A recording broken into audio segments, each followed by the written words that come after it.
Our little S-10 update. This is my lockered rear end. This is 342 with a locker. Trying to decide what kind of gas tank to use. I got a S-10 Blazer gas tank, and I've got the stock S-10 pickup gas tank. Now the problem with the S-10 pickup gas tank, I took it out. I want to use my stock gas fill location, but the problem is right now I'm using the dual Flowmasters, and that Flowmaster goes exactly where the gas tank used to be. So I'm thinking of using this S-10 Blazer gas tank and put it where the Blazers, the pickup truck, had a spare tire there. I'm thinking maybe put the gas tank here, either the stock pickup or the Blazer. Back here it would give you better weight distribution, a little more weight on the rear tires, lower the back end down just a little bit for me. I also want to use this receiver hitch. Be good for pulling a boat, if I wanted to pull the homemade camper. I'm going to try to put some lowering blocks in there. I think 3 inches will make it sit level, make it match the front. I'm actually thinking about taking the bed off so you'll have a better view of putting the rear end in. The bed, it's only 3 bolts on this side, 3 bolts on that side, lift it off. I think I'll do that for you. It'll also make it easier putting the gas tank in, building brackets and whatnot. So I decided to take the bed off for you. You pop out these 6 bolts, and the bed, it's ready to just lift off.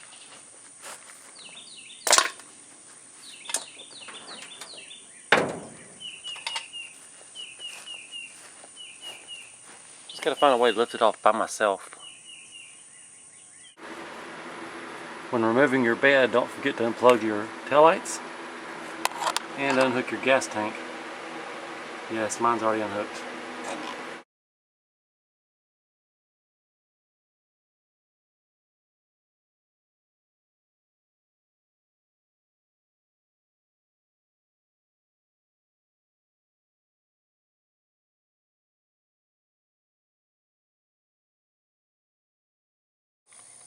This is the one-man bed remover operation.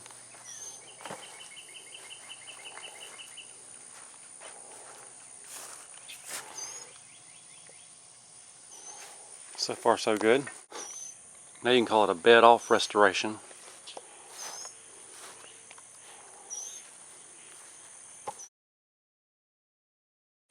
Okay, so there's 6 bed mount bolts. That's be 1, 2, 3, 4, 5, 6. Those 6 bolts and your bed's out of the way. Okay, got the stock S-10 Blazer gas tank in place. Put it in backwards.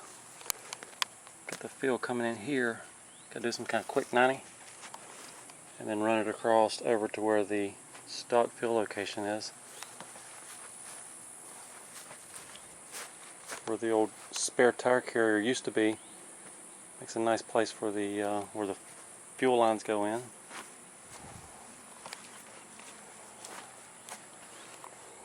That's kind of what I'm thinking now. Or option 2, the stock gas tank in this same place. Let me pull this one out, put that one in, see what looks best. Okay, this is the stock S-10 pickup tank, the one that came on it. Can't use it in the stock place because of the Flowmaster. That sits right where the gas tank used to sit. So I'm kind of liking this now. Alright, gas tank dilemma. Option A, stock gas tank from the pickup truck. Option B, stock gas tank from the Blazer. Blazer. And then option VW. It fits in there good. The tank fills on the right side. It's got more ground clearance than the other 2 options. Gas gauge probably won't work, but other than that, kind of like an option VW now.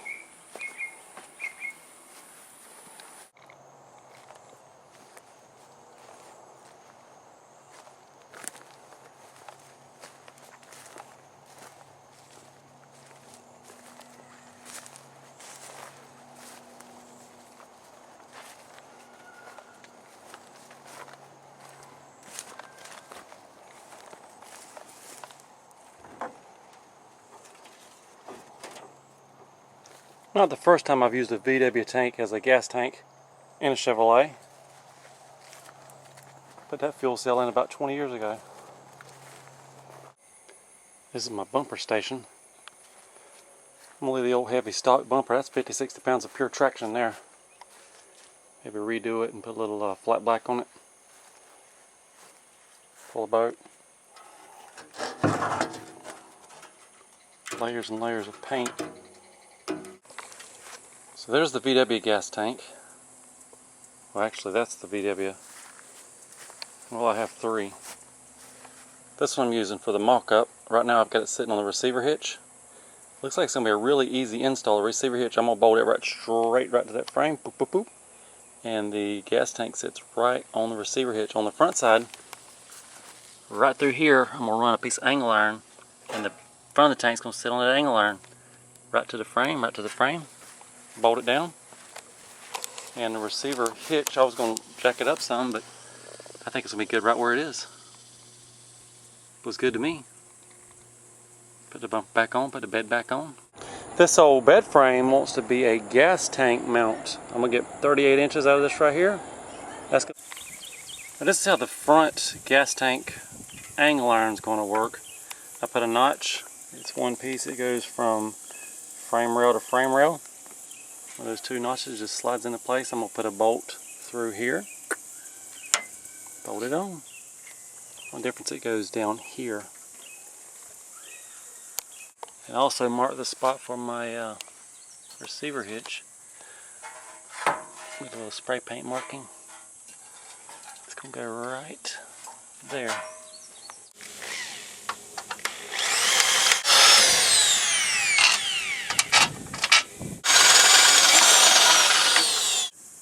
Use some good hardware. Good grade 8 hardware.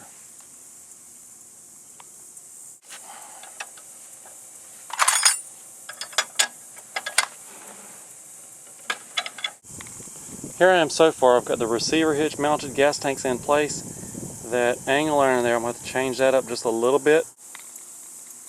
Back in the 60s, 70s, the Germans, they use these little clamps to hold the gas tank in. I think I'm going to try to use their idea. Drill the tap, couple holes, bolt the tank down.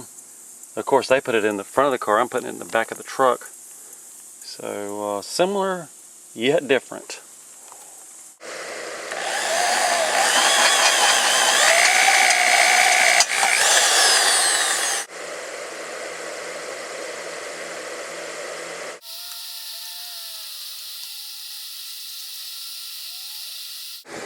So I've drilled and tapped, got these little bolts going in, these little original VW clamps. Put some caulk down, kind of, you know, soften the metal to metal. A little bit of a gasket. And this is going to be the back. The front, I got to throw a couple bolts in the front, and this tank situation is done. I threw a coat of paint on the bumper. It's ready to bolt on. Don't tell anyone that was a Ford bumper bolt. Oh, and I can pull a trailer. Check that out. Too bad this is not going to be exposed so everybody can look at it. It's like a piece of art. It's Volkswagen, Volkswagen, Volkswagen. And then this one was the one I found tonight. This is 72 Super Beetle. Let's see, 69, 70, maybe a 71 Bug. Super Beetle. This is Blazer. This is S-10. That's like a work of art. Look good on a rat rod if you could see it. Anyway, this is pretty much where the stock location is, so I'm there. And I think, I hate to do this, but the rear end swap, I believe that's going to be a to be continued. That'll be in my very next video on this truck, putting the rear end in and driving it. Alright, so be patient. This will be our next video update. This rear end being swapped into the, hey sheep, into the S-10.